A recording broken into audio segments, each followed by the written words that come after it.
এই হাউসে যে যে কথা চালাচালি হচ্ছে, আমি বসে বসে ফিল করছিলাম সময় গিয়েছে আমাদের বক্তব্য, বিরোধীদের বক্তব্য শাসকের পছন্দ হয়নি, বিরোধীদের বক্তব্য শাসকের পছন্দ হয়নি, চিৎকার করে বন্ধ করে দেওয়া হয়েছে।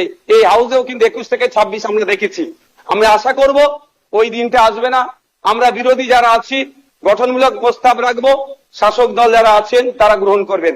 মাননীয় মুখ্যমন্ত্রী মহাশয় একটা কথা বললেন, খুবই ভালো লাগলো। আমরা যারা একাধিকবার বিভিন্ন দপ্তরে লেটার করেছি, ন্যূনতম রেকগনাইজ আমাদের লেটারকে করা হয়নি, ইনক্লুডিং চিফ মিনিস্টারের কাছে। আজকে যে কথা বলেছেন এটাকে আমি স্বাগত জানাচ্ছি, যে উনি অন্তত কথা বলেছেন যে মিনিস্টাররাও রিকগনাইজ করবে, অর্থাৎ প্রাপ্তি স্বীকার করবে। আর একটা কথা উনি বলেছেন অল্প হলেও কাজ করব। আমরা বিরোধী, আমরা পজিটিভ কথা বলবো, রাজ্যের স্বার্থে বলবো, রাজ্যের জনগণের স্বার্থে বলবো।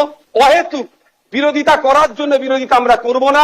সুতরাং মুখ্যমন্ত্রী মহাশয়কে বলবো, অল্প নয়, আমরা যেগুলো আর্গুমেন্ট করব, আমরা যে ডিমান্ড গুলো রাখবো, ব্যক্তি স্বার্থের জন্য নয়, মানুষের স্বার্থে, নির্বাচিত হয়ে এসেছি তাদের স্বার্থে, সেগুলো আপনি পুরোপুরি যদি আমাদের জন্য, বাংলার মানুষের জন্য করেন, আমরা আপনার কাছে অবশ্যই কৃতজ্ঞ থাকবো।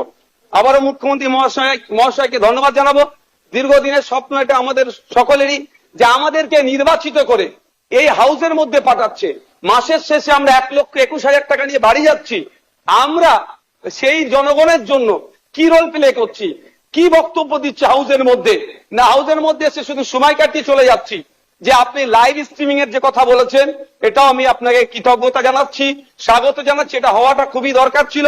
বাংলার মানুষ অন্তত আগামী নির্বাচনগুলোতে তাদের জনপ্রতিনিধি হিসাবে কাদেরকে চুজ করবে, কেমন মানুষকে পাঠানো দরকার, তারা যেখানে বাংলার আইন তৈরি হচ্ছে আগামী 5 বছর বাংলার শিক্ষা, স্বাস্থ্য, কর্মসংস্থান থেকে শুরু করে কৃষকের রুজি রুটির প্রশ্নে, প্যারা টিচার থেকে শুরু করে বিভিন্ন ক্ষেত্রে সমকাজে সমবেতন নিয়ে, এক কথায় আগামী 5 বছর বাংলা কিভাবে চলবে, বাংলার মানুষের স্বার্থে কি আইন তৈরি হচ্ছে,